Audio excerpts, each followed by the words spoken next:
Bismillahirrahmanirrahim. Assalamualaikum warahmatullahi wabarakatuh. Selamat pagi dan salam sejahtera untuk kita semua. Baik, pada pertemuan kali ini kita akan membahas tentang bagaimana cara menggunakan diagram P dan H, dan nanti kita akan membahas contoh soal di dalam sistem pendinginan. Kalau pada pertemuan sebelumnya kita sudah membahas tentang garis-garis sebagai fungsi dari tekanan dan entalpi pada diagram P dan H, diantaranya yaitu saturated liquid line yang berada pada garis miring di sebelah kiri atau garis saturasi cairan. Ketika berada pada saturated liquid line sini, maka refrigeran berada pada fase cairan jenuh. Lalu yang kedua, kemarin sudah kita bahas garis saturated vapor line di sini, garis miring di sebelah kanan ini saturated vapor line. Ketika berada pada garis saturated vapor line, maka refrigeran berada pada fase uap jenuh. Lalu ada konstan temperatur line. Ini contohnya pada suhu 50, konstan temperatur line. Kemarin sudah kita bahas. Lalu konstan entropi line. Garis yang miring di sini, ini adalah garis entropi line. Siklus refrigerasi ini dapat diplotkan dalam bentuk diagram P dan H, yaitu diagram hubungan antara tekanan yang ada pada sumbu Y, kalau di sini satuannya adalah bar, dengan entalpi yang berada pada sumbu H. Di sini satuannya adalah kilojoule per kilogram. Beberapa karakteristik untuk menyatakan performance sistem refrigerasi, diantaranya laju refrigeran, ada laju kerja dalam kompresor, lalu ada panas yang diserap oleh evaporator, dan koefisien of performance atau COP.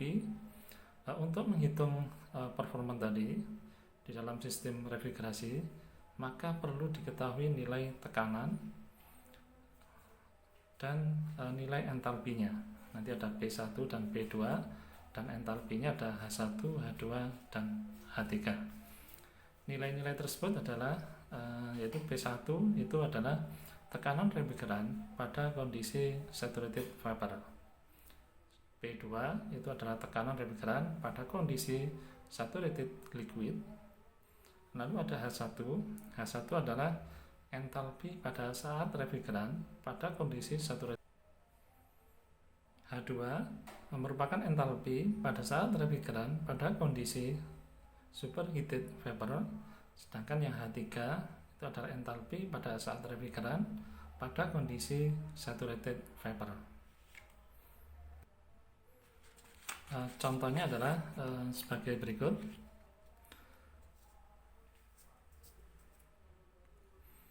Suatu sistem refrigerasi dioperasikan pada suhu koil evaporator, yaitu pada sisi tekanan rendah dengan suhu min 30 derajat Celcius, dan suhu kondensor sisi tekanan tinggi 40 derajat Celcius.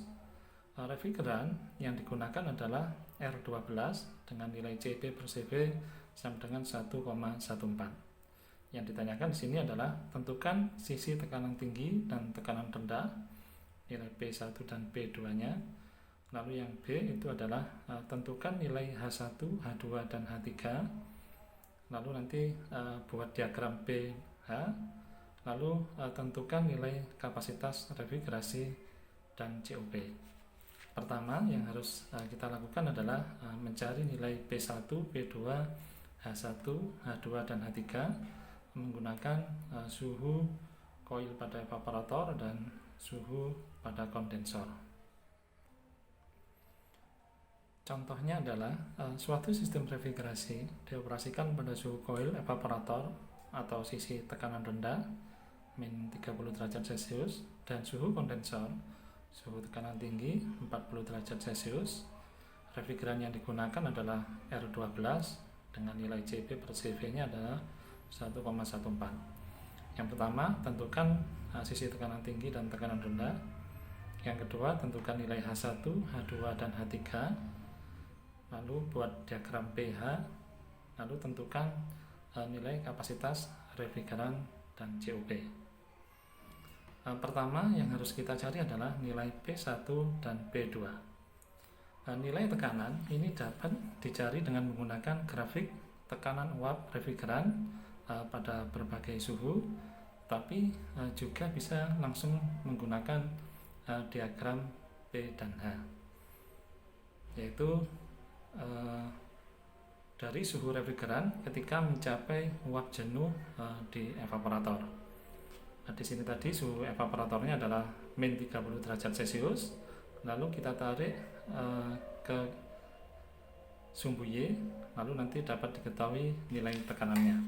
Contohnya di sini pada min 30 derajat Celcius berada di sini suhunya. Lalu kita tarik garis, yaitu nilai H1, H2, dan H3. Nilai H1 ini ditentukan dengan menarik garis horizontal dari P1, ini tadi P1, kita tarik garis horizontal dari P1 sampai berpotongan dengan saturated vapor line, sampai berpotongan dengan saturated vapor line di sini.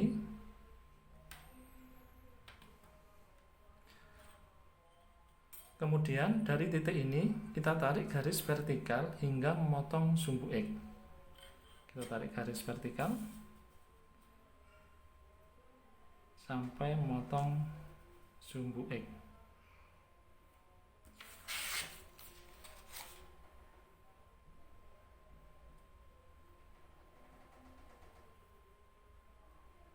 Ya, ini adalah nilai H1 antara 320 sampai 340, yaitu H1 nilainya 338 kJ per kilogram.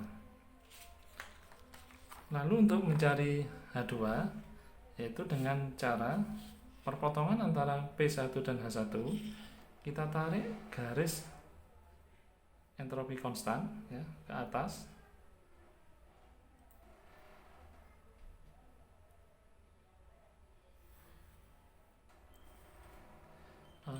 Setelah itu dari tekanan P2 kita tarik garis horizontal sampai memotong garis entropi tadi.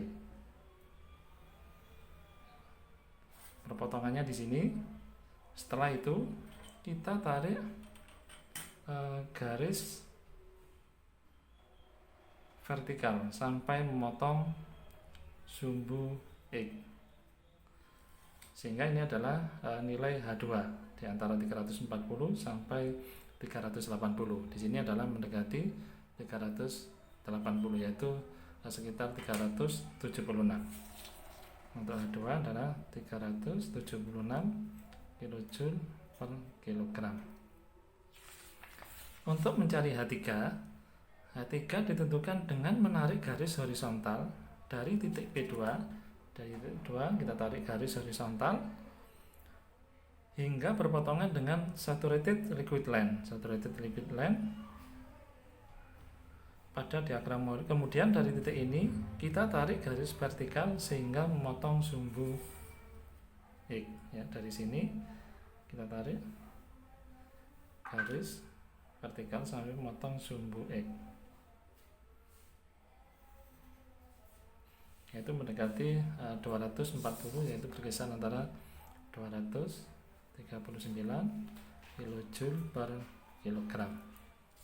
Ya, P1 sudah diketahui, lalu P2 sudah diketahui, H1 sudah, H2 juga sudah, H3 sudah. Sehingga soal yang selanjutnya yaitu membuat diagram P dan H secara skematis. Antara ini adalah tekanannya, sumbu X adalah entalpinya. Lalu kita buat garis saturasi untuk cairan dan garis saturasi untuk uap. Lalu ini adalah P1, P2. Lalu kita tarik garis ke sini horizontal ke kanan. Kita tarik garis horizontal ke kanan Nah, tadi kita tarik garis entropy line.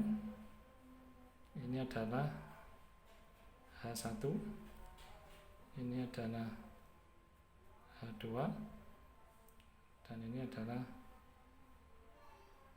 H3. Ini adalah diagram P dan H.